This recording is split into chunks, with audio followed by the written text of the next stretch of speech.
네, 안녕하세요. 올해 제4회 장애인 아고라로 인사드리게 된 한국장애인단체 총연맹 권재현 사무차장입니다. 조금 긴 시간이 흘렀고요. 올해 마지막 촬영이 어느덧 다가왔습니다. 사실 15가지 장애 유형이 있다. 이것은 이제 시청자분들 다 알고 계실 텐데요. 사실은 장애에 대한 법적인 또 근거나 정책, 제도, 지원, 그리고 인식에 이르기까지 사실은 다른 장애 유형 중에서도 가장 좀 늦고 또 지원이 많이 안 되는 장애 유형이 아마 정신장애인 영역이 아닐까, 그 유형이 아닐까 생각해 봅니다. 사실 정신질환 그 자체에 대한 어떤 막연한 두려움, 그리고 사회에서 일어나는 어떤 사건, 사고로부터 발생하는 어떤 편견, 오해, 그런 것도 있고요. 또 각종 미디어를 통해서 이제 장애를 많이 접하게 되게 되는데 좀 부정적으로 다뤄지는 여러 가지 요인이 있겠죠. 무엇보다 이 장애의 정의라던가 또 접근 방식에서부터 변화가 필요하고 그것들을 보장하기 위한 법적 근거도 중요한 시기가 아닐까 그렇게 생각해 봅니다.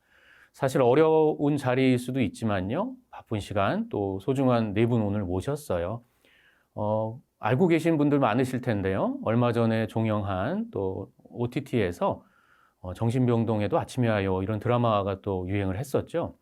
사실 사전에 모임을 하고 의견을 들으면서 아침이 오는 건 누구에게나 오지만 그 아침이 그 한 사람 한 사람에게 어떤 의미가 있는지, 어떤 아침이 오는 것이 좋은 건지 이런 것들이 더 중요하다 이런 의견을 주셨어요. 그래서 오늘 사실은 뒤에도 나오는데요. 오늘 제목을 누구에게나 아침은 온다. 우리들이 바라는 아침은 이렇게 잡아봤습니다.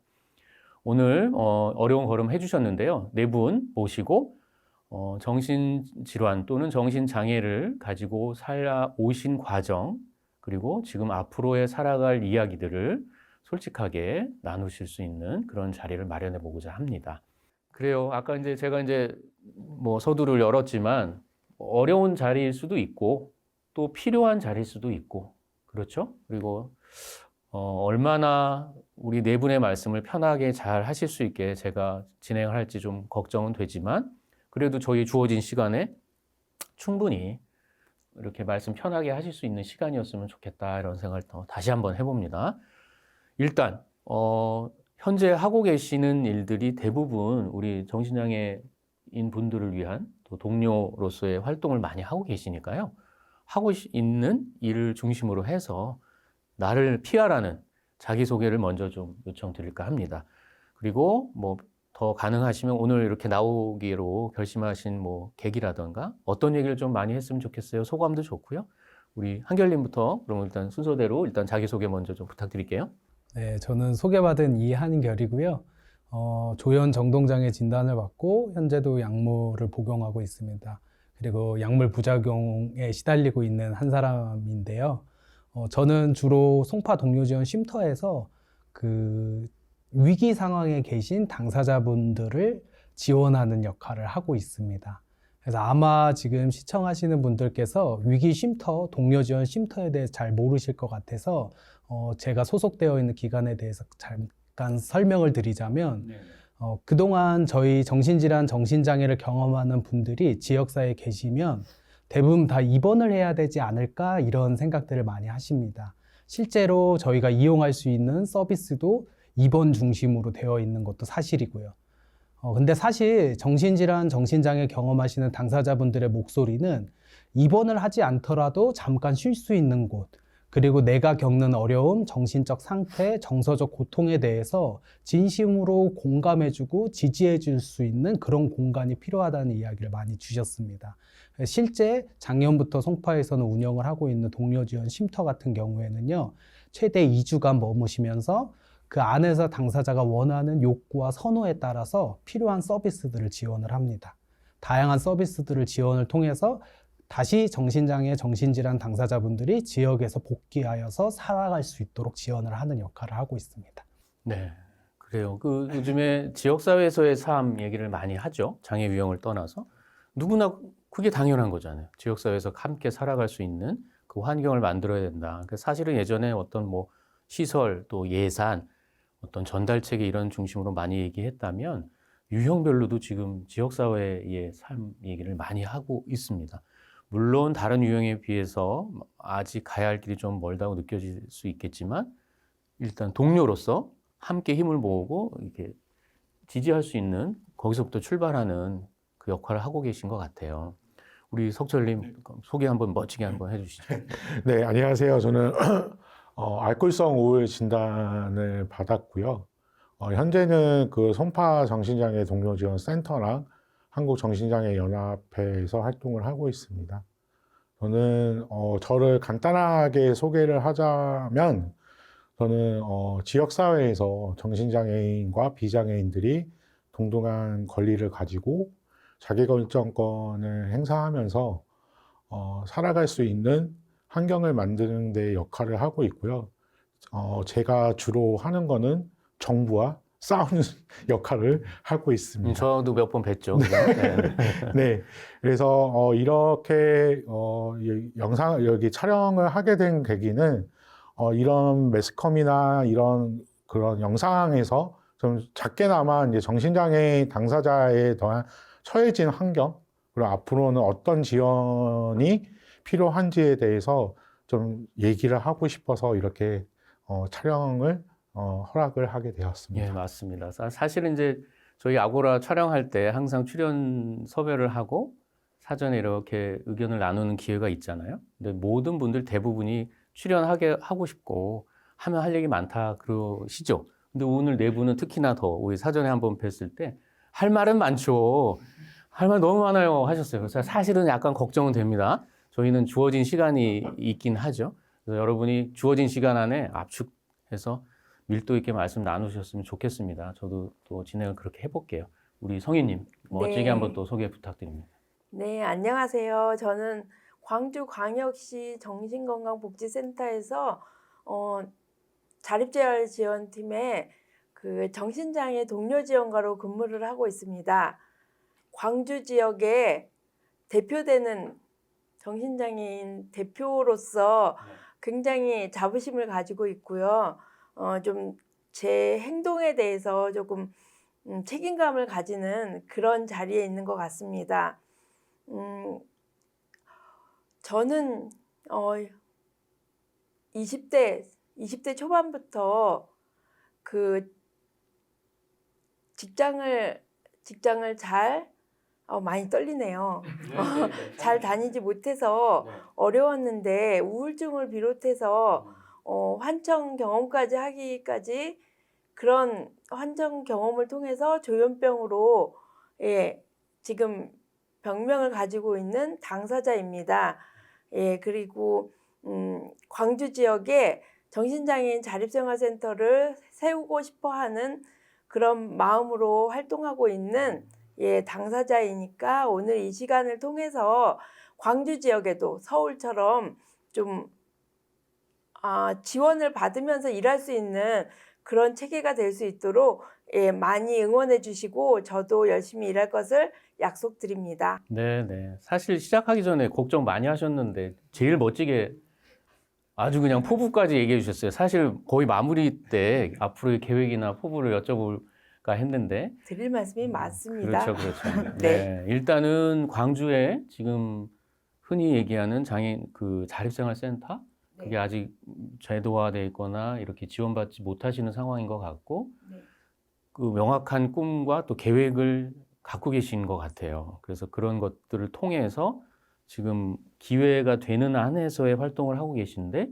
조금 더 제대로 우리 동료들을 만나고 또 지원해 주고 싶다 이런 말씀을 지금 해주셨습니다. 그래서 자립생활센터의 모델이 계속 생겨나왔죠. 근데 지금 이제 정신 영역까지로 넓혀지고 지역사회에서 동료끼리 만날 수 있는 가장 첫 번째의 지역사회 만남의 장소가 되는 그걸 또 원하시는 상황인 것 같습니다. 오래 기다리셨어요. 우리 은솔님 멋지게 한번 또 소개해 주시죠. 네, 저는 일단 한국정신장애인 자립생활센터에서 주로 정신장애인들 권익공호 관련해서 활동하고 있고요.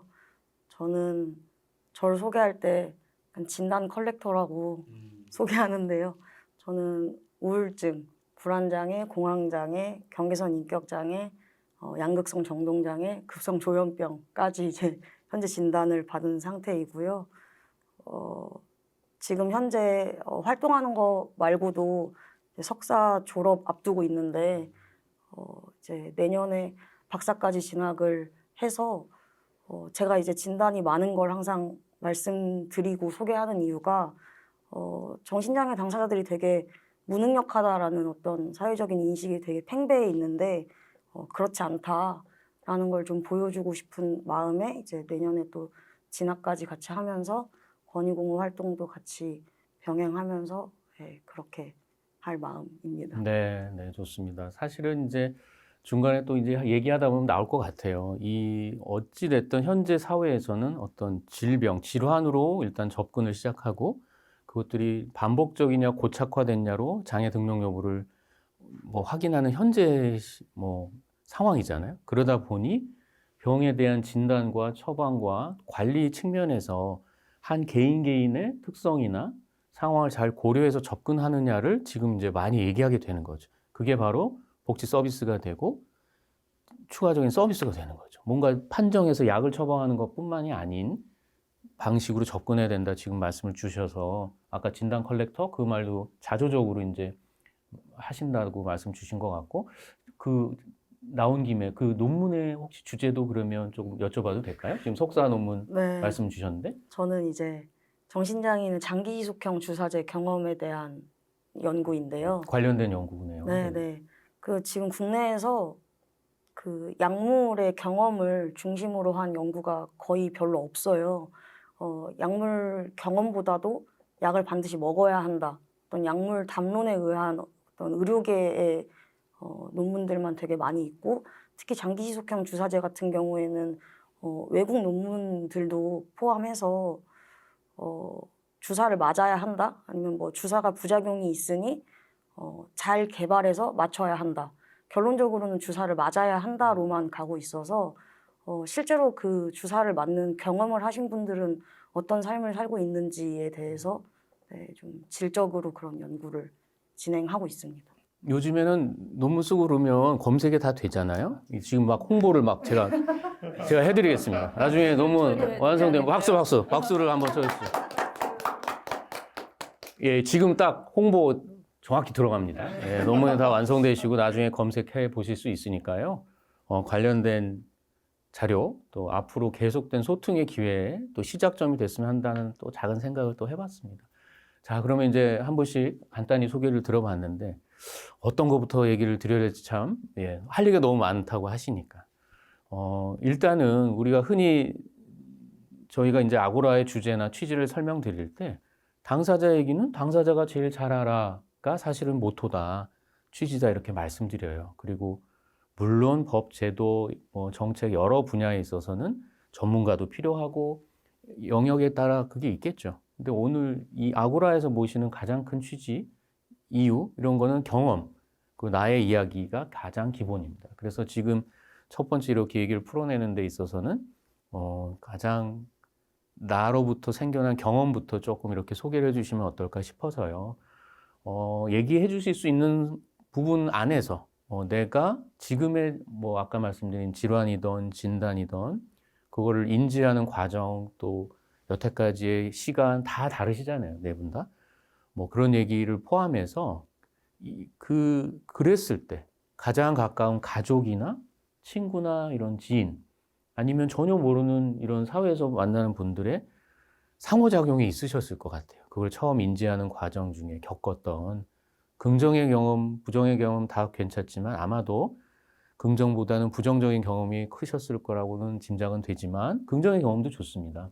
그래서 그런 부분을 조금 본인의 이야기를 포함해서 이렇게 해주시면 어떨까 싶고요. 그러면 이제 또 현재 아까 말씀드린 크게는 두 가지잖아요. 지역사회에서 삶이 지금 많이 보장이 안 되니 아마도 병원이나 의료기관에 대한 경험이 너무 많으실 것 같아요.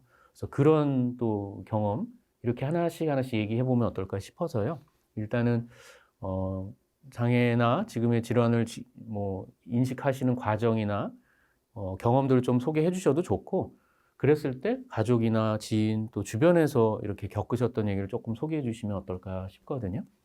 제가 이렇게 지목 안 하겠습니다. 손을 들어주셔도 좋고 먼저 얘기해 주시면 좋을 것 같은데요. 한결님 제가 눈이 먼저 할까요? 마주쳤습니다. 네, 눈이 제가 먼저 마주쳤습니다. 네, 저는 일단은 사실 어떻게 보면 저 같은 경우는 은솔님 말씀하신 것처럼 제가 그 사회적으로 위치한 게 여러 가지 역할들을 많이 했어요. 그래서 사실 편견을 받기가 어려운 상황이었어요. 예를 들면 석사 졸업도 했고요. 그다음에 정신건강 전문의원 자격증도 땄고요. 그다음에 그 당사자단체에서 다년간 근무 경험도 있고요. 그래서 사실상 그런 부분에 있어서 이제 편견이나 차별을 제가 직접 경험하는 그런 경험은 적었는데 주변에서 걱정하는 거는 있었어요. 부모님이나 가족들이 걱정하는 거는 아무래도 약을 복용을 하다 보니까 약에 의한 부작용이 정말 크거든요. 저 같은 경우에도 입마름부터 시작해가지고 그 다음에 그 다리가 마비되는 경험, 뭐 이런 각종 부작용을 경험을 하니까 주변에서 꼭 약을 먹어야겠느냐 이런 말씀들을 많이 하시더라고요.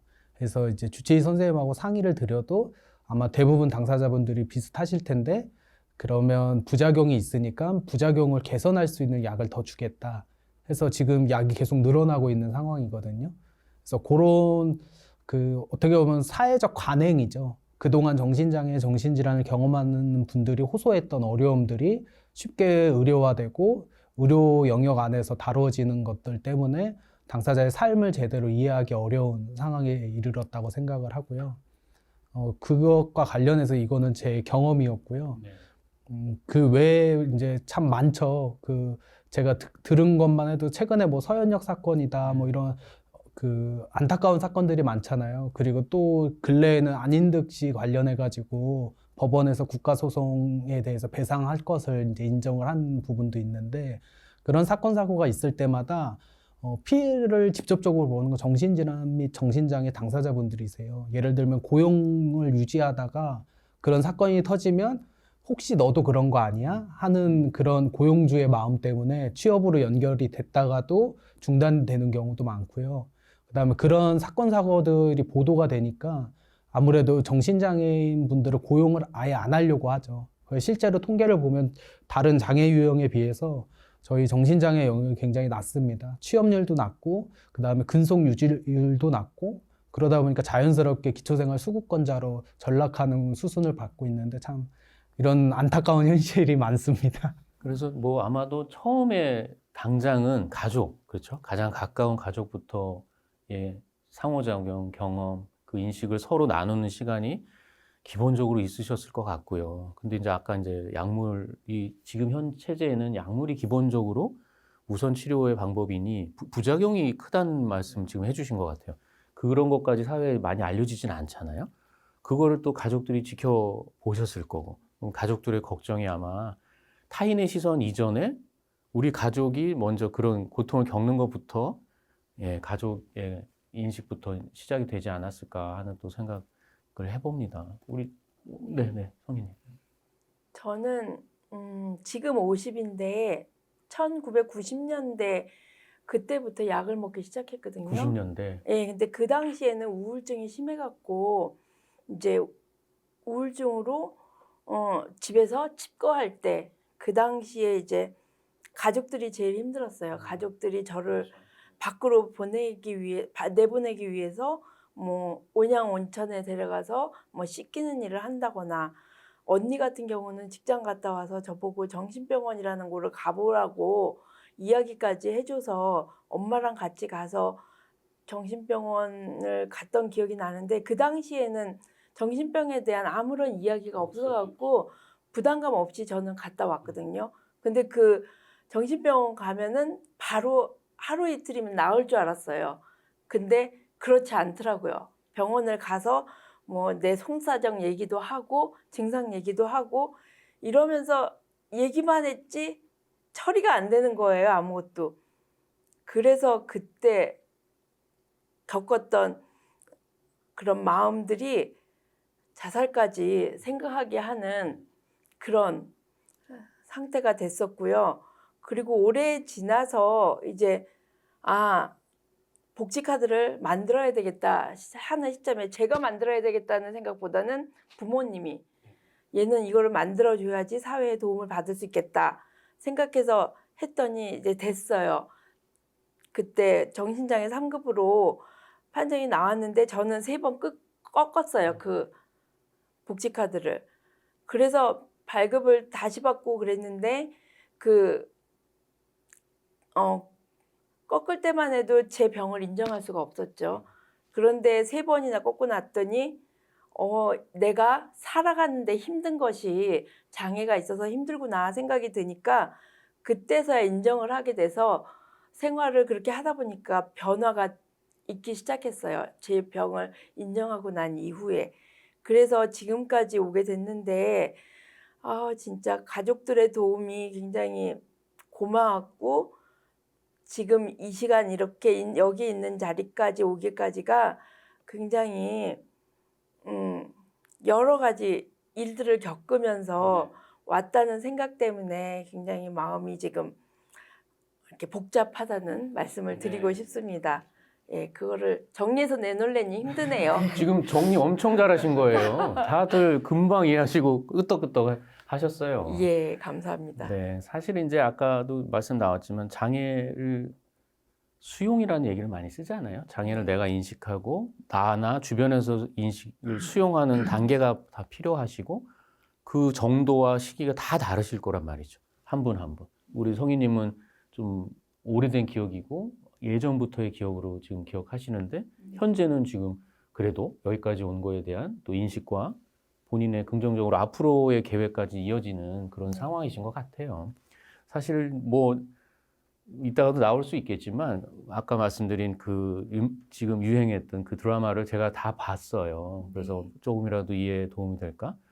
보는 사람들 또 당사자 안에서도 다 판단이 다르실 것 같더라고요.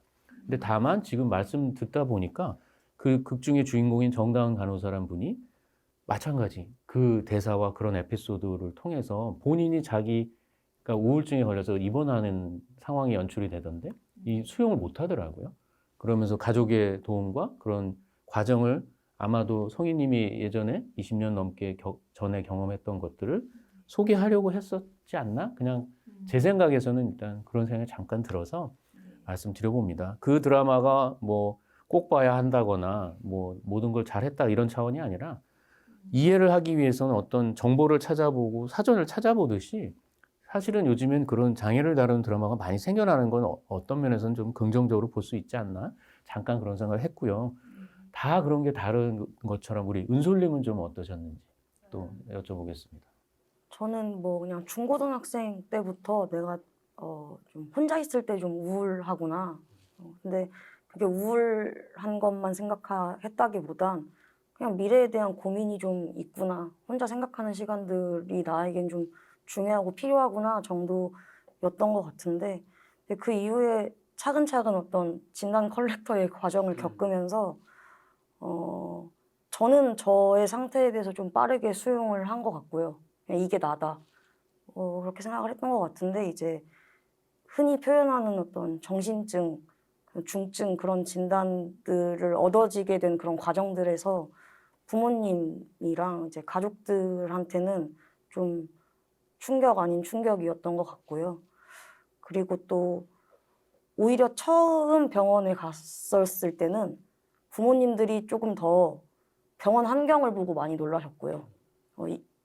이런 데에 있으면 애가 더 안 좋아지겠는데? 뭐 이렇게 말씀하실 정도로 근데 그런 과정을 겪으면서 그 죽음 수용 단계 보면 처음에 이제 막 화도 나고 뭐 이런 부정하고 이런 과정들을 겪는 것처럼 가족들의 입장에서는 그런 과정을 당연히 겪었을 수 있겠다 뭐 이런 생각이 들고 지금은 저 같은 경우에도 그 한결쌤처럼 부작용이 되게 심했어가지고 약물에 대해서 네네 그래서 저는 오히려 엄마가 원래 그 전에 봤던 제 모습이랑 너무 달라서 이렇게 있으면 안 되겠다 싶어서 약을 좀 끊어보기를 원래 엄마가 먼저 제안을 했었고요.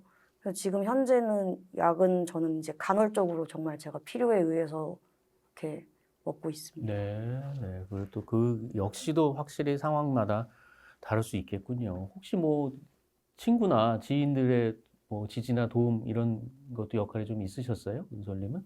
네, 지금까지 관계 맺는 친구들은 다 이제 되게 오랫동안 봤던 친구들이라서 그 친구들도 크게 뭐 얘가 좀 이상하다 이렇게 생각했다기보단 좀 많이 힘든가 보다 이런 느낌이었던 것 같고 제가 좀 막 우왕좌왕하더라도 아니면 되게 말을 어버버 하더라도 그냥 좀 잘 들어주고 옆에서 저희가 이제 동료 지원이나 이런 활동을 하다 보면 우리한테 가장 필요한 지원은 그냥 같이 있어주기, 뭐 being with다 이런 얘기들을 되게 많이 하는데 그런 경험들을 이제 20대 중반 때 많이 했던 것 같아요, 주변으로부터.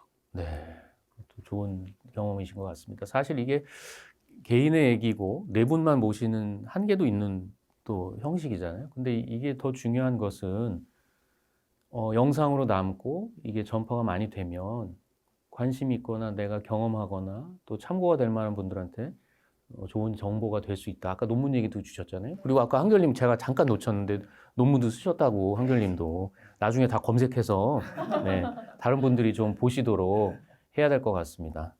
우리 석철님 오래 기다리셨어요. 네, 네. 저는 뭐 사회자분들 질문을 이제 들으면서 생각을 해봤는데 저도 이제 중고등학교 때 좀 학교 생활을 적응을 잘 못했던 것 같아요. 그리고 왕따도 당했고 이러면서 좀 이렇게 그 주변한테 그 타인과의 관계를 맺는 방법 이런 것들을 잘 배우지 못했고 그러니까 소통이 안 되면 먼저 폭력이 먼저 나가는 그런 것들이 주로 많이 있어서 담임 선생님 좀 이렇게 권유로 좀 정신과 신경 정신과 치료를 좀 받아보는 게 어떻겠냐라고 해서 저한테는 얘기한 건 아니고요. 저희 어머니한테 이제 얘기를 했고 뭐 일주일에 한두 번은 맨날 어머니가 학교에 끌려 이렇게 다니시고 뭐 저는 이제 이렇게 생각을 해보면 주변 사람들한테 좀 좋은 분만 있었던 것 같아요. 담임 선생님이 뭐 이렇게 사고도 많이 치고 거의 이제 퇴학까지 갈 수 있었던 거를 무모화 시켜주고 이렇게 해서 이제 처음으로 이제 어머니가 맛있는 걸 사주겠다. 그래서 어디로 차를 갔는데 이제 병원으로 갔는데 거기에 이제 신경정신과인지는 잘 몰랐었어요. 그래서 상담을 받고 했는데 이제 의사분께서 입원 치료가 좀 필요한 것 같다라고 했는데 입원은 하지는 않았고요. 계속 이제 약물 치료를 받다가 20살 이제 끝나고 나서 이제 군대 갔다가 그 예전에 그런 폭력성이 계속 유지가 됐었던 것 같아요. 그래서 내가 불안하거나 우울하거나 이러면 이제 뭐 친구들이랑 뭐 대화를 나누거나 이런 것들이 아닌 술로 이제 그런 해결할 수 있는 수단이 술이었고 그래서 그게 이제 점차 심해지다가 이제 정신병원에 이제 강제로 한번 이제 입원을 하게 됐죠. 근데 병원에 들어갔을 때는 적응하기가 되게 힘들었었어요. 그러니까 똑같은 뭐 남자분들이 막 그러니까 지금은 이제 환청이라고 하죠. 혼자 막 이렇게 말하시는 분들도 계셨고 그래서 여기 내가 왜 있어야 되는 거지? 라고 이렇게 해서 저로 인해서 가족이 풍지박살이 났죠. 어머니도 이제 충격 때문에 잠깐 이제 병원에 입원을 하셨고 그래서 이제 아버지가 너는 이제 더 이상 이제 아버지는 이제 부산에서 사업을 하시고 계셨고 저랑 이제 어머니하고 누나랑 이렇게 같이 살았는데 아버지가 이제 이제 면회를 오시면서 너는 이제 엄마랑 같이 살 수 없어. 엄마랑 같이 그런 것들이 계속 얘기를 하고 네가 반성할 때까지 절대 퇴원 안 시켜줄 거야. 그래서 이제 병동의 생활이 사람이 무섭다고 적응하게 되더라고요. 그 안에 패턴들이. 그래서 뭐 이제 하다가 병원을 보면 이렇게 지역사회 주거시설, 지금은 공동생활가정이라고 하는데, 공동생활가정이나 이런 데 이제 팜플렛을 보고, 저게 어디냐고 물어보니까, 저희 같은 당사자분들이 가족이랑 같이 살 수 없을 때, 주간에는 주간 재활 시설이나 이용을 하고, 예, 먹고 잘 수 있는 데다. 그래서 제가 이제 병원에 나올 수 있는 방법은 그거밖에 없었어요. 그러니까 아버지는, 너가 아버지랑 같이 살다고 하면 퇴원을 시켜주고, 아버지랑 같이 안 살면, 넌 절대 퇴원을 못 한다라고 얘기를 했기 때문에, 제가 이 병원에서 탈출할 수 있는 방법은 그거밖에 없었어요. 그래서 주간재활 그 공동생활 가정에 입소를 하고, 그렇게 해서 이제 낮에는 무조건 이제 외부 활동을 해야 되는 거거든요.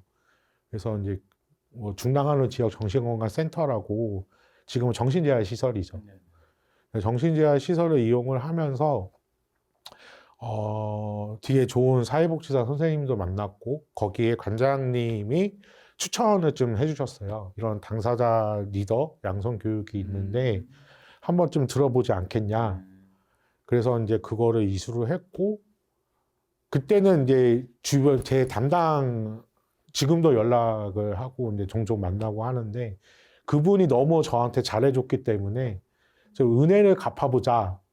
내가 이제까지 주변에 피해만 줬지만 이제는 좀 주변을 위해서 은혜를 갚아보자라고 해서, 그게 이제 제가 이제 정신장애 운동까지 오게 됐고, 다양한 당사자를 만나면서 내 정신장애가 뭐고 질환이 뭐고 이런 것들을 받아들이게 됐죠. 그래서 이제 주간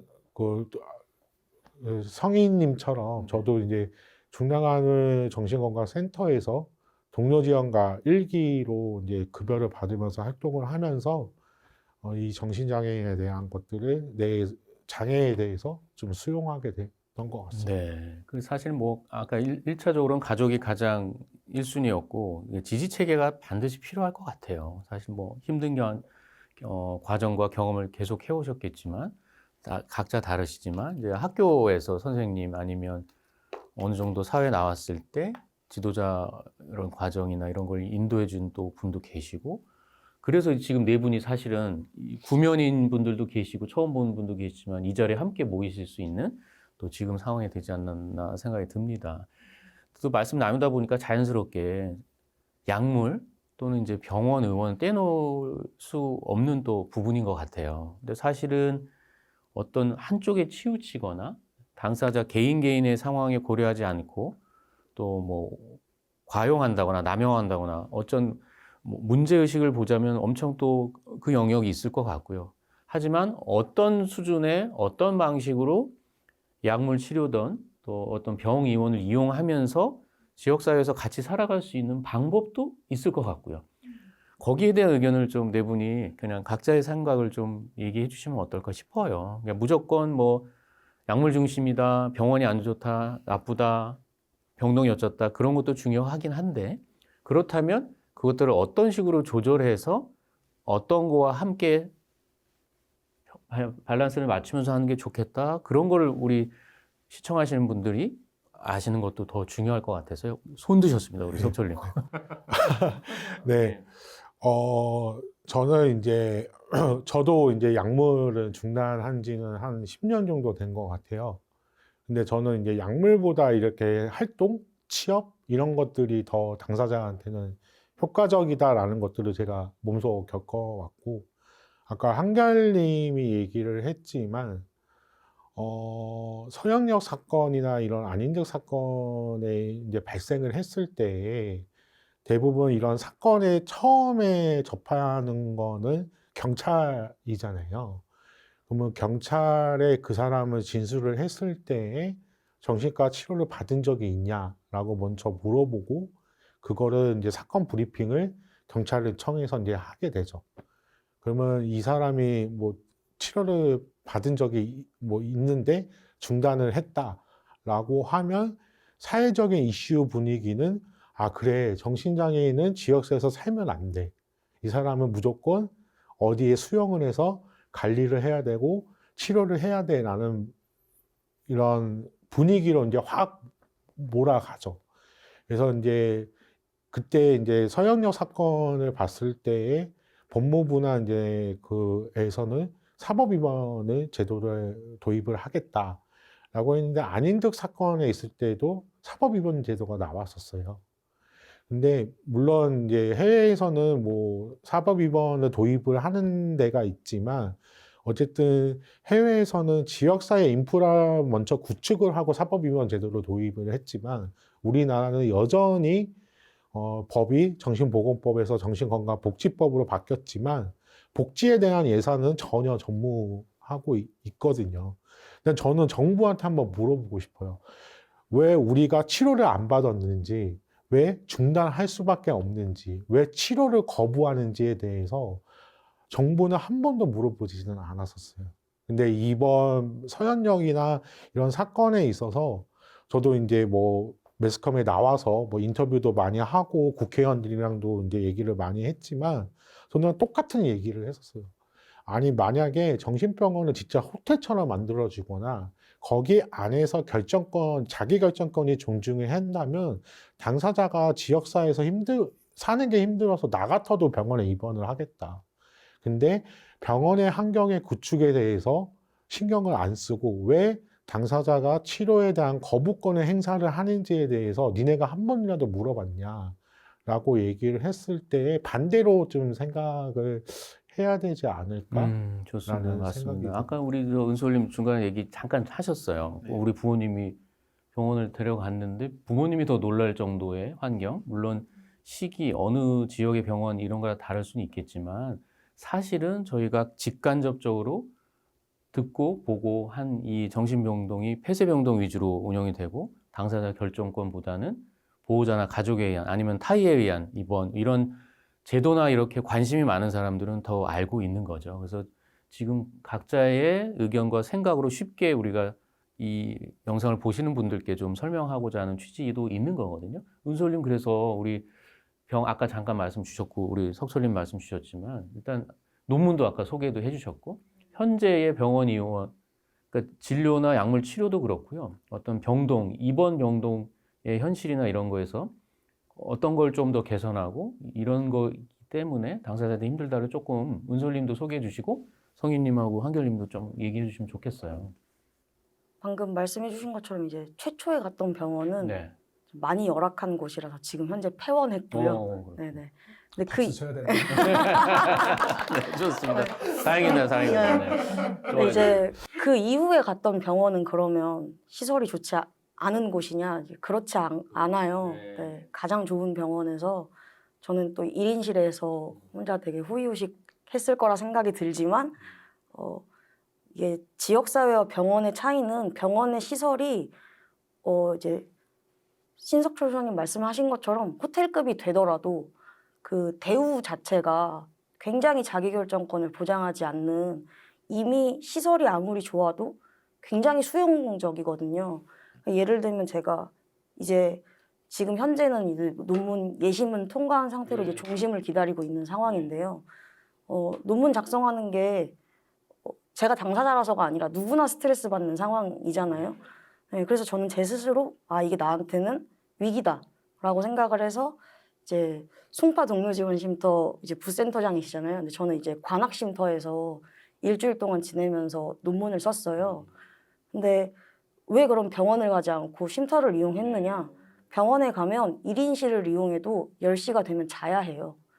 근데 제가 밤에 노트북을 켜고 있으면 약 필요하세요? 자야 되지 않아요? 라고 물어봐요.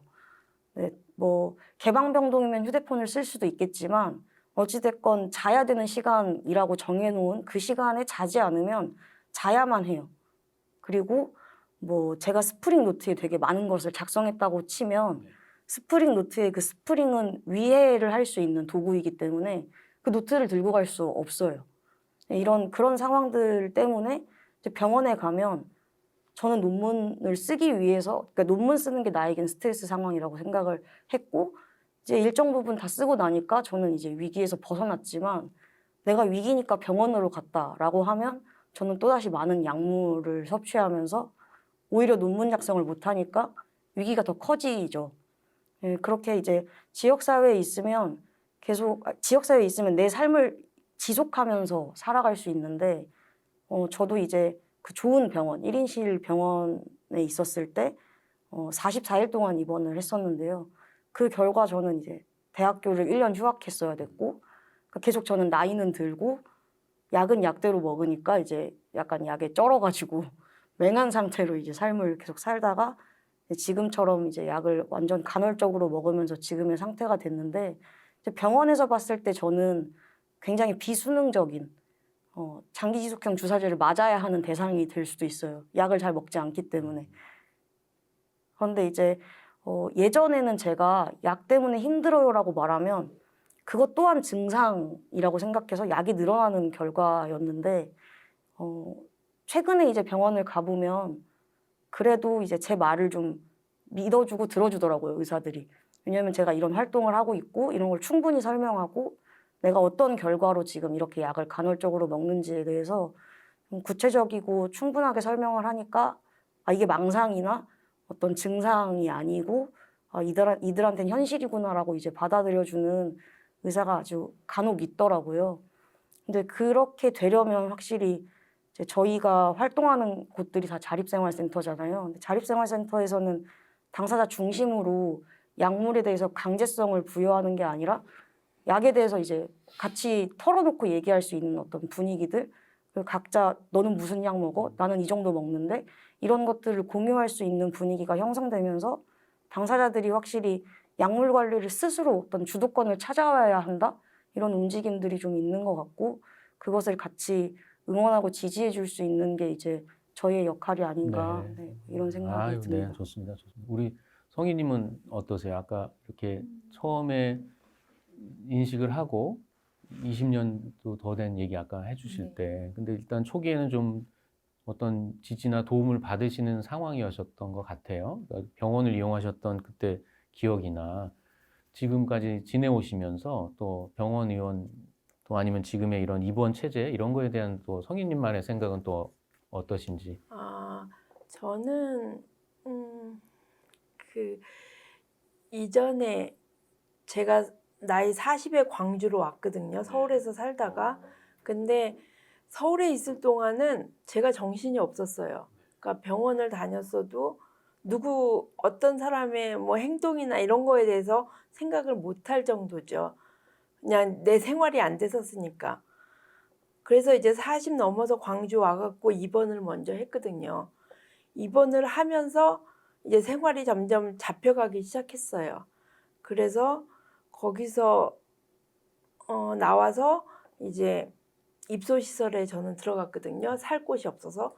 그래서 입소시설에서 한 몇 년 살다 보니까 이제 언니가 너 이 정도면은 네 생활할 수 있겠다 싶어서 이제 독립을 시켜줬어요. 그리고 저는 병원 이용했던 그 경험은 다른 사람들은 그런 얘기를 안 해요. 나는 상담 위주로 진료를 받은 거예요. 왜냐하면 제가 궁금한 거, 저의 상황 이런 거를 설명해 줘야지 의사 선생님이 알 것 같은 생각이 들어서 언제나 저의 문제점을 가지고 갔어요. 내가 얘기를 다 못할 것 같다 그러면 편지를 써서 가지고 가서 이런 내용이 나는 지금 현재 어렵다, 힘들다 얘기해 주니까 의사 선생님이 저를 이해하고 이제 답변을 해 주시면서 약을 지어 주시는데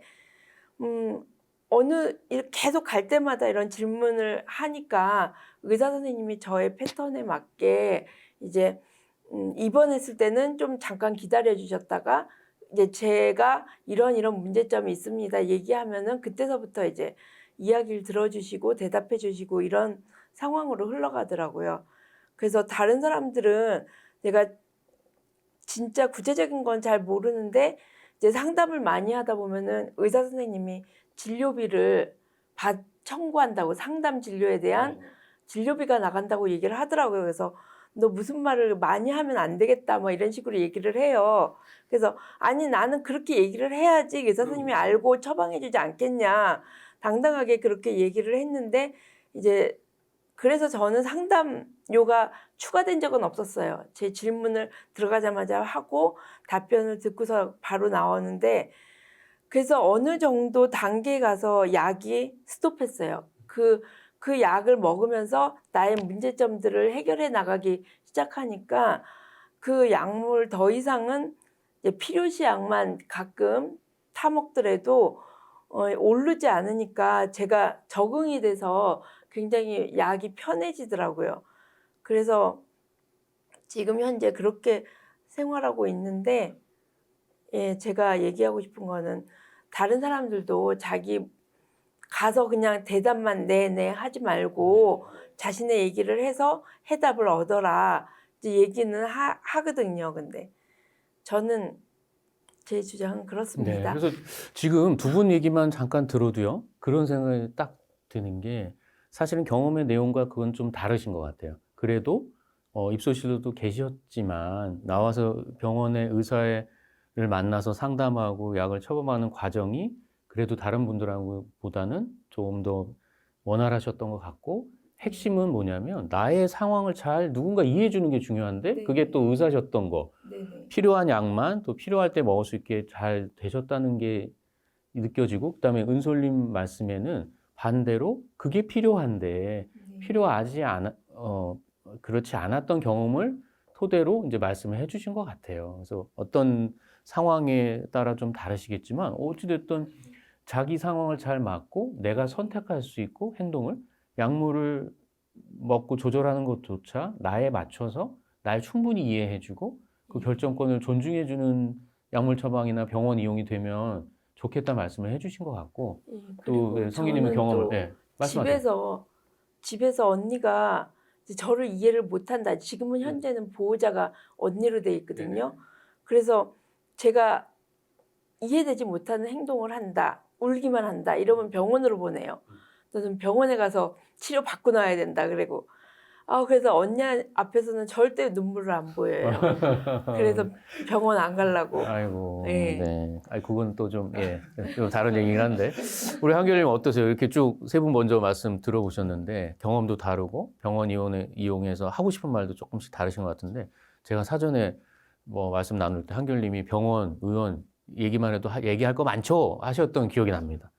너무 많이 시간을 못 드리지만, 또 한결님 의견을 좀 일단은 얘기해 주세요. 저는 그 정신병원 이야기가 나오면 우리가 코로나 때의 이야기를 반드시 하고 가야 된다, 이렇게 말씀을 드립니다.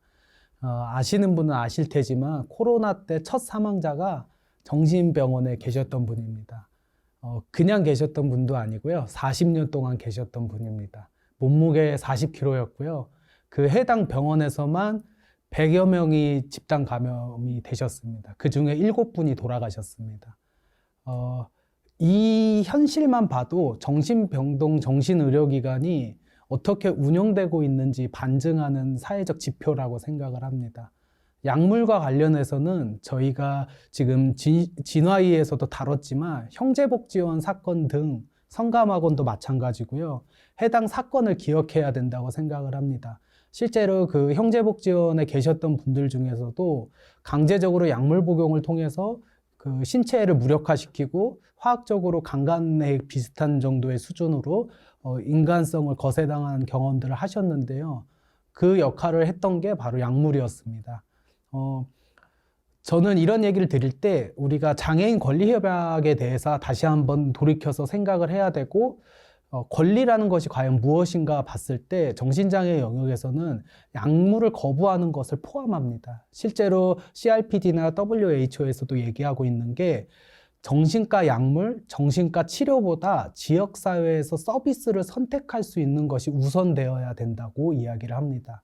그래서 지금 은솔님하고 성희님이 이 의견을 주셨는데, 이제 저는 상상력이 풍부해서, 물론 이 상상력을 주치의 선생님께 얘기하면 망상이라고 하시지만 상상력이 풍부해서 얘기를 좀 드리면, 만약에 이 두 분이 그 당시에 충분한 지지체계가 있었고 이야기를 들어주는 사람도 있었고 주변에서 지역사회에서 서비스 받을 수 있는 것들을 알려주는 것들이 있었다면 과연 약을 이렇게 장기적으로 복용하셨을까?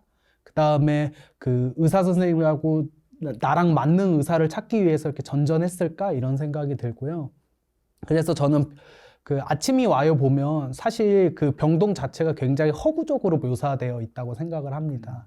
실제로 정신병동들 대부분이 저는 이제 아침이 와요 보면서 놀랐던 게 가족분들이 마치 같이 생활하시는 것처럼 옆에 이렇게 계시더라고요. 근데 아마 다들 병원 입원하시는 개방병동이라고 개방병동도 얘기하면서 그렇지 않아요. 예, 그 드라마에서는 그렇게 나온 거 말씀하시는 맞아요. 거죠? 예, 폐쇄병상이든 개방병상이든 면회가 안 됩니다. 그러니까 그 환자가 생활하고 있는 병실 안에 진입하는 것 자체가 안 됩니다. 그리고 대부분이 이제 가족분들한테 이제 물어보면 가족분들이 그 면회 거부당하는 이유가 치료적 목적이라고 보통 전문의 선생님이 설명을 하시는데 교도소도 면회가 됩니다. 군대도 면회가 됩니다. 근데 유독 면회가 안 되는 우리 사회에 남아있는 곳이 바로 저는 그 정신병원이라고 생각을 합니다. 당사자의 자기결정하고 상관없이 면회가 금지되고 그 안에 많은 기본권들이 제한되고 있습니다. 과연 이런 환경 속에서 우리가 치료를 이야기할 때 진짜 좋은 치료라고 할 수 있을까 이런 의문이 들고요. 정신과 선생님들한테 늘 말씀드리는 게 좋은 치료를 하고 싶다라고 말씀을 하시는데 좋은 치료를 하기 위해선 저는 가운부터 벗고 권위를 좀 내려놓으시고 당사자 말씀하는 거를 조금 경청하는 것이 필요하다고 생각을 합니다. 끝으로 좀 말씀을 드리면 지금 정신장애, 정신질환 영역은 약하고 굉장히 밀접한 그 관계로 맺어져 있는데 예를 들면 이런 겁니다. 발달장애 당사자분들도 지금 약 굉장히 많이 드시거든요. 정신과 약물 굉장히 많이 드시고 정신병원에 갇혀 계신 분들도 굉장히 많으세요. 근데 우리가 지역사회에서 발달장애 당사자분들한테 정신과 약 먹으라고 얘기 안 합니다. 발달장애 당사자분들의 그 장애 특수성으로 인정을 하고 그분들이 하는 그 의사소통 방식이나 행동에 대해서 그 자체로 인정을 합니다. 제가 꿈꾸는 것은 약물과 병원은 하나의 선택지로 남고 내가 어떤 정신적 상태가 있던 독특한 현실 세계를 경험하던 그 경험을 선택하는 것은 개인이어야 된다고 생각을 합니다. 그거를 질환으로 받아들이고 장애로 받아들이고 하는 것은 개인의 선택인데 지금 우리 사회는 너무 이거를 질환으로 몰고 가고 있어서 사실 다른 장애 유형하고는 굉장히 맞지 않죠.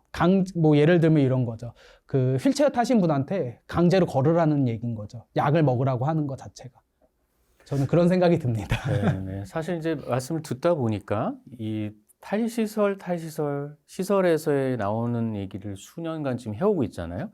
어느 부분 맞닿아 있다는 생각이 들었습니다. 사실은 시설 또는 돌봄이라는 용어로 가족이든 지지체제가 돌봄 형태로 해야 되는 장애 유형과 정도의 장애인분들도 당연히 계시죠. 근데 다만 기존에 운영되어 온 많은 형태의 거주시설이 예전에 생활시설이었죠. 지금 말씀하신 집단 수용 그리고 자기결정권이 배제된 그런 삶을 살아오셨다는 문제제기를 수년간 하고 10여 년 넘게 됐고 CRPD, 장애인 권리협약 얘기를 하잖아요. 정신장애인도 똑같다. 그런 생각이 많이 들었어요. 그 기존의 병원이 그 거주 생활시설의 같은 형태가 되는 거고 지역사회에 나와야 된다는 얘기를 지금 하고 있는 거죠. 제가 처음 시작할 때 말씀드렸지만 그런 영역이나 그 제도나 이런 개선의 순서가 좀 후순위에 이제 정신장애 영역이 대두되고 있고 더 앞으로 갈 길이 너무 많다. 그 말씀 생각이 들었고 사실 이제 자연스럽게 우리 뭐 미디어나 뭐 범죄 사건을 다루는 거에 대한 생각을 좀 여쭤볼까 하는데 잠깐 또 그 생각이 들었어요. 저는 이제 네 분을 만나기 위해서도 그렇고 개인적인 관심 당연히 있으니 12회를 다 봤거든요. 근데 너무 예쁘게 알록달록하게 일단 병동을 해놨고 아까 말씀 주셨지만 똑같은 거죠. 거주시설처럼 그 얘기, 탈설 얘기를 할 때도 필요한 경우 얘기할 때 아무리 호텔처럼 해놔도 그 안에 당연 당사자 삶을 알고 있느냐, 그걸 설명할 수 있느냐, 그 결정권 보장되느냐의 관점을 모를 때는 모르는 거예요. 그걸 지적해주고 알려줘야 되는 거. 근데 사실 하나의 그 생각 듭니다. 병원이나 약물 이런 거보다 그 드라마의 긍정적인 시그널은 뭐냐면 당사자가 어떤 고통을 겪고 그 주변에서의 어떤 시선을 받는지는 많은 이해가 저는 됐다고 생각해요. 근데 거기서 병원이 막 호텔처럼 예쁘게 돼 있고 약물이 굉장히 꼭 필요하고 이걸 꼭 드셔야 되고 그렇게 묘사는 되더라고요. 근데 그거는 지금 이제 오늘 말씀 주신 사항들을 같이 이렇게 복합적으로 들어야 된다. 그 한 명 한 명의 상황이 존중되느냐? 본인과 가족 주변의 의견이 충분히 논의가 되느냐도 굉장히 중요하다는 거예요. 근데 개인한테는 그 안에 들어가느냐와 밖에 있느냐에 엄청난 영향을 주는 거잖아요. 그래서 그런 생각을 막 해봤습니다. 제가 또 말이 많아지는데. 그래서 자연스럽게 우리 이제 이 주변의 인식, 사회 인식을 조금 더 이제 마무리 전에 해보면 좋겠어요. 아까 이제 몇 번 나왔지만 이런 아주 흉악한 사건, 사고의 사실은 그런 정신질환에 대한 것들이 이슈가 같이 되는 것들이 몇 년간 반복적으로 일어나는 것도 있었잖아요. 이제 그런 거에서부터 출발해서 그냥 일상적인 생활에서 정치권 특히 정신장애라던가 이런 용어나 혼돈해서 쓰면서 차별이나 혐오를 조장하는 발언 이런 것들이 많이 생기고 그러지 말아야 된다는 주장을 계속 저희도 해오잖아요. 그러니까 그런 거에 대해서 이 기회에 한마디씩 또 하셨으면 좋겠어요. 이 미디어나 인식이나 사건, 사고를 볼 때 이렇게 보면 안 돼. 이렇게 보면 좋겠어라고 한 분씩 딱 저는 기회를 드리고 싶습니다. 손을 들어주십시오. 성희님? 네. 네네네. 저는 그 기사들을 보고 TV에 나오는 사건 사고를 봤을 때 그 얘기에 그 사건 사고의 범행 그 자가 그 사람이 정신질환을 가졌느냐 안 가졌느냐 얘기가 첫 번째로 나오더라고요. 매번 보면. 그래서 아니 그 사람을 통해서 어떻게 우리들을 볼 수 있냐. 그게 너무 부당하다고 생각을 하고 한 사람의 범행으로 여러 사람 질환자가 피해를 본다는 게 저는 진짜 마음이 아파요. 그래서 저 자신도 장애를 겪고 있지만 그런 그 보도의 그 가이드라인을 정해달라는 이야기를 올리기도 하는데 그런 거를 잘 지켜주셨으면 좋겠고 이제 정신질환에서도 이제 영향력을 조금 나라에서 해준다 싶으면 그 자기결정권을 인정해준다고 해주라고 이야기를 많이 하잖아요. 그러면은 그런 얘기가 나왔으면은 법 쪽에서도 정신질환자는 이런 걸 할 수 없습니다. 예를 들어서 미용사를 할 수 없습니다. 뭐 이런 내용들이 들어가 있잖아요. 정신질환자는 안 된다고. 그러니까 정신질환자도 의사 선생님 소견서가 필요해서 거기 제출을 해야지만 딸 수 있다 이런 얘기를 하기보다는 자기 결정권을 해준다면 그 말 자체가 없어야 되지 않나 저는 그렇게 생각을 하거든요. 네. 그래서 정신질환자를 한 사람의 범행으로 다 몰아잡아서 얘기하지 말고 좀 폭넓게 사람을 봐달라 그런 얘기를 하고 싶습니다. 네. 또 제가 막 하고 싶은 말이 저도 많아지는데 저는 자제하고 우리 출연하신 분들 말씀을 들어야 될 것 같아서 우리 은솔님. 또 논문 홍보 같지만 논문 아셔야죠. 아니야. 홍보 하셔야 돼요. 네, 홍보는 아니고 저는 이제 첫 번째가 서론이 아니라 문제 제기로 시작하는데요. 제 문제 제기의 가장 그 윗부분이 이게 인용한 논문들이 다 이제 정신질환자, 정신장애인들을 대상으로 한 어떤 혐오, 편견을 조장하는 그런 기사들이 계속 쏟아져 나온다. 근데 이건 이제 제가 제기하는 게 아니라 이미 다른 연구자분들께서 뭐 10년치의 주요 언론사를 다 분석해봤더니 이렇더라. 이런 것들을 이제 진짜 연구로서도 확인할 수 있었고 이것이 되게 문제다라고 더더욱 느끼는 게 실제로 저희가 경험하는 어떤 그런 독특한 현상, 망상 뭐 이런 것들이 진짜 동떨어져 있는 게 아니라 현실성이 있는 것들이 생각이 정말 이렇게 상상이 풍부해진다 아까 말씀하신 것처럼 상상력이 더해지는 것이거든요. 근데 제가 최근에 만났던 당사자분 한 분은 요새 이제 이렇게 세상이 뭔가 흉흉해지면서 본인이 너무 무서운 거예요. 본인이 당사자니까 경찰을 보면 본인이 숨어서 다니신대요. 내가 다니면 나를 잡아갈까 봐. 근데 그것을 이제 병원에 가서 얘기하면 또다시 망상이 되는 거고 또다시 약을 또 추가로 처방받는 상황들로 이어지는 거거든요. 근데 이제 성인님 말씀하신 것처럼 모든 사람이 범죄를 저지르고 다니는 것이 아니고 그냥 그리고 특히나 이제 정신질환이 있다, 진단이 있다, 병원을 다녔다라는 걸 부각해서 그것을 일반화시키는 어떤 이런 과정들로 인해서 되게 많은 당사자분들께서, 그리고 실제로 정신장애를 등록하지 않더라도 이제 그냥 당사자인 병원에서 진단을 받고 약을 드시는 분들은 굉장히 많거든요. 그냥 평생 유병률이 25%가 넘는다라고 얘기를 하는데, 그러면 국민의 4분의 1 이상이 잠재적 범죄자는 아닌 거잖아요. 그리고 이제 더 나아가서 어떤 매스컴에서 드러나는 그런 이제 보도들뿐만 아니라 드라마, 영화 이런 것들을 할 때 요새는 그래도 좀 많이 세상이 좀 좋아져서 그나마 이제 정신과 의사들한테 자문을 되게 많이 구하잖아요. 정신과 의사들은 당사자의 삶을 살아본 적이 없거든요. 책에서 아니면 임상적으로 계속 본인들이 관찰했던 것에 근거해서 정신질환자들은, 정신장애인들은 이렇다라고 그냥 그 말에, 그 전문가의 말 하나에 신뢰를 얻고 그런 식으로 되게 큰 방송사에서 우리 이미지들이 만들어지고 있는데, 왜 당사자들에게는 직접적으로 너희들의 삶이 어떠냐라고 물어보는 과정이 없는지가 되게 좀 속상하고, 오늘 같은 이런 자리들이 그래서 모셨습니다. 그러니까요. 계속 많아져야 될 필요성을 되게 많이 느끼는 것 같아요. 네. 안타까운 상황이죠. 우리 두 분도. 네, 저는 일단은 사실 통계로 보면 이런 강력범죄의 가해 확률이 남성일 경우, 그 다음에 빈곤할 경우, 이런 사회적 요인이 사실 더 높은 설명력을 가집니다.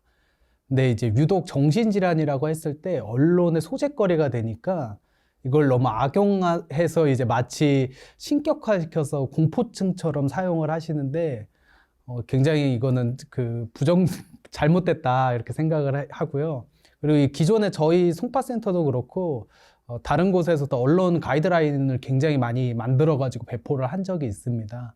그래서 한번 보도를 하시기 전에 과연 이게 편견 없는 보도인지, 그 다음에 기자협회 가면 윤리강령 있거든요. 윤리강령에 분명히 소수자에 대해서 존중하고 인권에 대해서 고려를 해야 된다, 이런 내용들이 있는데, 그런 거를 이제 기자분들께서, 언론인 여러분들께서 한번 봐주셨으면 좋겠고요. 그 다음에 여러분들이 쓰신 미디어나 이런 데서 보도된 내용들이 실제 당사자들의 삶에 어떤 영향을 미치는지도 좀 고려를 해주셨으면 좋겠어요. 최근에 이제 서현역이나 이런 사건들 때문에 행정입원 당하시는 분들이 굉장히 늘고 있어요. 행정입원이 어떻게 당하시냐면요, 그냥 길거리 배회하다가 경찰에 의해서 정신병원에 들어가시는 거예요. 근데 더 큰 문제는요, 행정입원 당하게 되면요, 가족들도 몰라요. 그래서 나중에 찾게 돼요. 실종신고해가지고 찾는 경우도 있고, 실종신고했더니 알고 봤더니 정신병원에 있다더라, 이렇게 찾는 경우도 비일비재하고요.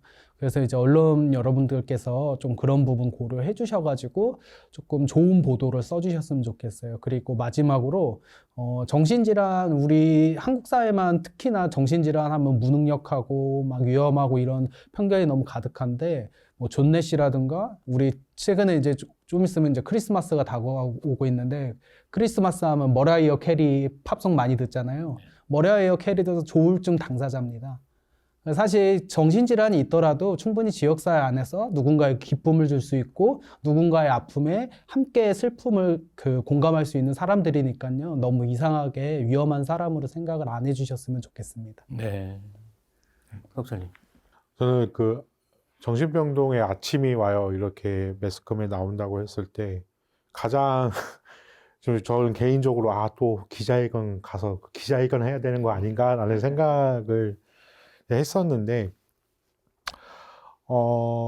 저는 이제 이런 사건들이나 이런 매스컴에서 가장 이제 이번 이제 계속 이제 서현역 사건을 비교를 하자면, 갑자기 이제 세상이 시끄러워졌죠. 서현역 사건 때문에 뭐 공권력을 투입을 하고, 뭐 기동대 투입하고, 특공대 투입하고, 이렇게 했을 때에 사회적으로 그거를 이슈를 가장 쉽게 무모화시키는 거는 사회적 약자를 끌어올리면 돼요.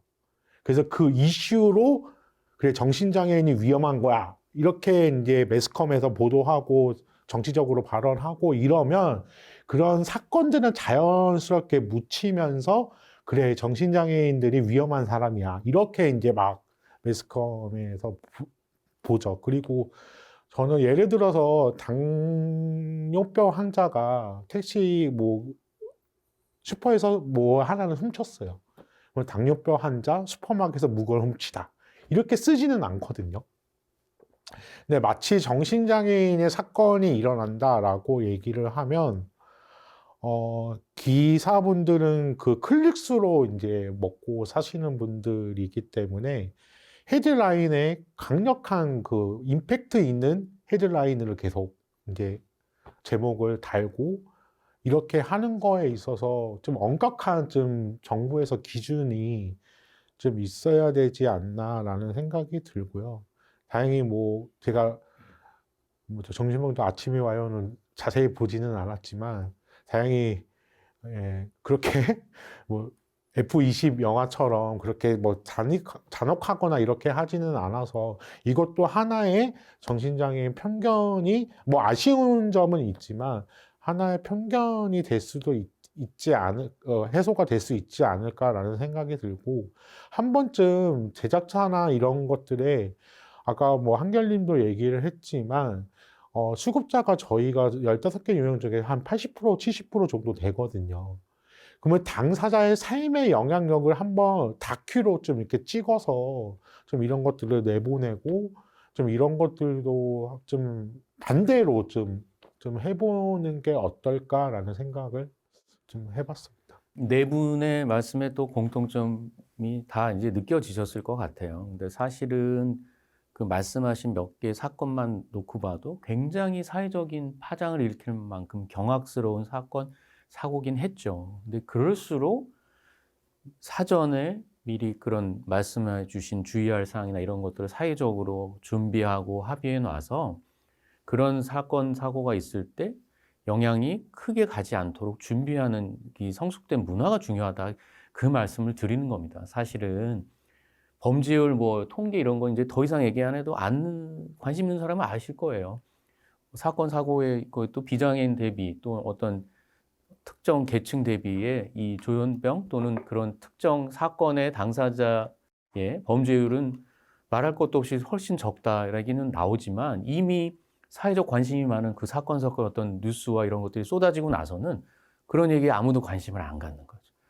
그래서 최근에도 사실은 그 유명한 웹툰 작가의 자녀 때문에 그 특수교사나 학교 이렇게 일파만파 됐잖아요. 근데 최근에 이제 인권위가 그래서 언론 보도에 대한 또 권고를 다시 내렸습니다. 그때도 언론들이 장애 아동의 상태, 뭐 상동 행동, 그리고 뭐 이런 문제 행동 이런 것들을 너무 부각시켜서 언론 보도를 했다 이런 얘기를 최근에도 이제 하는 거죠. 그래서 보도 기준 아까 말씀하신 기자협회나 자정적인 노력도 하지만 무언가 조금 더 단계가 높아지고 조금 더 의무적으로 강제적인 것들이 늘어나야 된다. 그런 얘기들은 이제 계속 하고 있는 것 같습니다.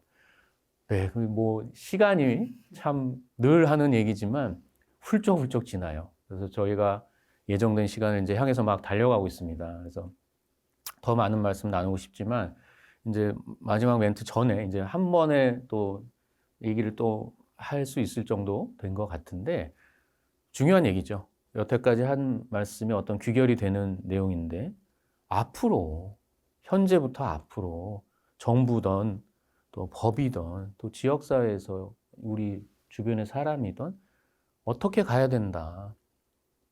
뭐가 우선적으로 가야 돼. 그건 이제 당사자의 입장에서 아까 여러 관점이 똑같죠? 그럼 당사자 생각이나 그걸 알고서 하는 얘기야?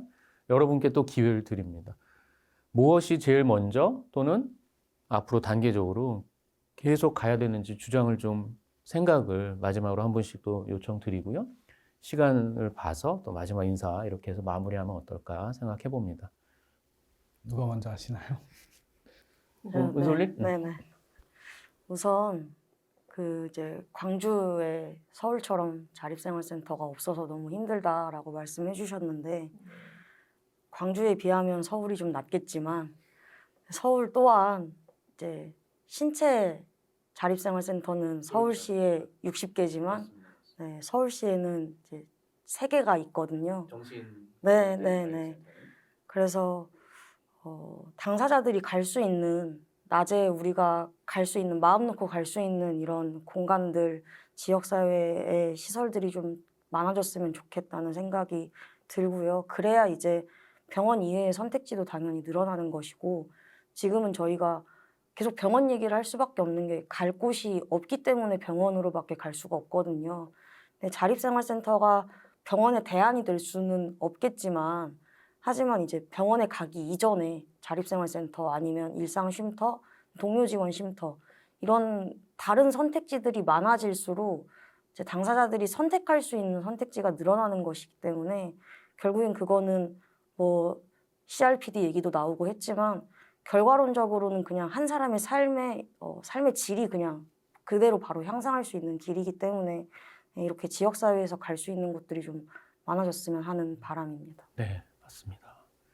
또 선희님 아, 주장해 아, 주십시오. 저는 이제 막판이 되니까 하고 싶은 얘기를 접고서 제가 생각했던 이야기를 조금 할까 하는데요. 네. 예, 그 우리나라의 장애인들을 위해서 저상버스를 만들었잖아요. 그런 것처럼 여러 사람이 잘 이용할 수 있는 것처럼 먼저 정신장애인들을 위한 뭔가 정책적으로나 뭐 그런 일들을 이행을 한다면 우리가 빠른 선진 복지국가로 들어가서지 않을까 그런 생각을 하게 되고요. 권익옹호 차원에서 제가 직장에서 그 모니터링을 하고 있거든요. 근데 거기서 봤을 때 수영장, 도서관 그곳에서도 질환자를 안 받아들이는 맞아요. 그런 문구가 있더라고요. 아예 그래서 그냥 문구에서 사진을 이름을 예. 그냥 쓰죠. 그 정신 뭐. 네네 정신질환자는 안 된다고 그런 얘기를 딱 듣고 봤을 때 이게 왜 필요하고 이게 언제 때 만들어졌고 막 그런 것들이 속에서 막 올라오는데 참 저 자신이 갈 곳이 없다는 생각이 들더라고요. 사실 그게 법적 근거가 있어도 문제고요. 법적 근거 없이 인식이나 사회적인 상황에서 그런 것들이 이루어진 게 많습니다. 아예 어떤 국가 자격에 있어서 진입을 막는 건 법에도 명시가 돼 있고 그런 문제가 있죠. 근데 사실은 어려운 문제이긴 하지만 지금 이런 기회처럼 하나하나 알리고 서로 이해하는 게 필요한 것이 아까 머라이어 캐리 얘기도 주셨지만 사실은 뭐 미국이 더 중요하다 이런 건 아니지만 정신질환이나 일상에서 치료나 지역사회 삶에 있어서 더 개방적이고 정착된 건 또 서구의 문화가 있잖아요. 그래서 사실 그렇게 이해를 점점 더 상호 간에 넓혀가는 게 굉장히 필요한 일이 아닌가 생각이 듭니다. 우리 두 분도 꼭. 예. 먼저 하나 더. 예. 우선 저는 자격 제한 나와서 추가적으로 드리자면 지금 현재 한 28개 되거든요. 활동지원사 못하고요, 요양보호사 못하고요, 간호사 못하고요, 의사 못하고요, 그다음에 음식에 독 넣을 수 있으니까 음식 관련된 일 못하고요, 칼, 가위 이런 미용사 이런 거 다 못하고요. 사실 이게 저는 개인적으로 이런 생각해요. 차라리 그냥 그러니까 예전에 이제 파도선의 이정환 대표님이 섬으로 보내달라 뭐 이런 얘기 하셨는데 그 말씀에 일리가 있는 게 그 사회에서 정신장애인 당사자분들을 죽음으로 지금 내몰고 있어요. 먹고 살 길은 막아놓고 갈 곳은 병원밖에 없고 주변에 사람들은 돈이 있어야 만나는데 빈곤 상태에서 만나기도 어렵고 그러다 보니까 그 자살률 봤을 때 조현병 경험하시는 분 당사자분들의 자살률이 1위거든요. 환자 수 대비 봤을 때. 그러니까 우리나라 자살률 통계를 조현병 당사자분들이 어떻게 자살을 막을 수 있을지만 고민해도 우리나라 국내 통계가 많이 줄어들 거예요. 근데 사실 그런 부분을 고려를 안 하고 있는 게 너무 안타깝고요. 그래서 이제 더 중요한 거는 정책과 서비스를 만들 때 지역사회에서 어떻게 예방할 것인지를 초점을 둬야 돼요, 사실. 근데 지금은 사후적인 방법들만 고민을 하고 있는 거거든요. 약물도 그렇고 입원도 그렇고 사실 사후적인 측면이에요.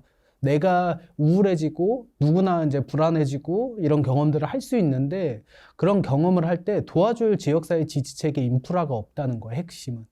그래서 병원에 가시더라도 퇴원하면 달라질 게 없어요. 지역에서 뭔가 활동할 수 있는 게 있는 것도 아니고 그렇다고 취업을 할 수 있는 것도 아니고 그렇다고 누굴 만날 수 있는 것도 아니고 그렇다고 돈이 많아가지고 뭐 돈을 쓰러 다닐 수 있는 것도 아니고 그러다 보니까 자연스럽게 이런 삶을 살 바에는 그냥 스스로 목숨을 포기하는 게 낫겠다 이런 생각으로 연결이 되거든요.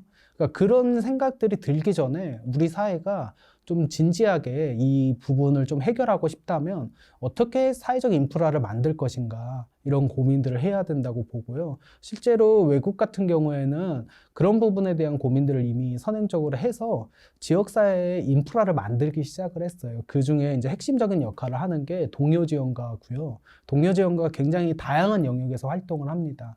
그래서 국내에서도 사전에 이런 거를 예방할 수 있고 지원할 수 있고 공감할 수 있는 시스템을 만드는데 이제라도 예산을 좀 네. 써야 되지 않을까 맞습니다. 싶습니다. 맞습니다. 예, 계속 서현역 사건을 얘기를 해서 좀 그런데 그거 터지고 나서 이제 윤석열 정부가 이제 정신건강 혁신 방안을 발표를 해라라고 이제 얘기를 했는데 저는 개인적으로 좀 걱정이 돼요. 과연 당사자가 원하는 혁신 방안이 만들어질까? 라고 걱정은 되지만 어쨌든 계속 저희가 주장을 할 거는 계속 주장을 해야 된다라고 저는 생각을 하고요. 그리고 이제 얼마 전에 저희가 이제 장애인복지법 15조가 폐지가 됐잖아요. 그래서 장애인복지법 안에서도 이제 정신장애 쪽, 그러니까 등록된 정신장애인이 복지 서비스를 받아야 되는데, 아직까지 정부는 무대응, 무대답으로 이렇게 하고 있는 거에 대해서 좀 개인적으로는 좀 안타깝고 유감이지만, 어쨌든 제가 정신장애 운동을 좀 했을 때, 한 10년 정도, 횟수로 한 10년 정도 됐는데, 10년 전에는 당사자가 이렇게 얘기하는 것도 꿈도 못 꿨던 것 같아요. 감히 니네가 무슨 얘기를 해.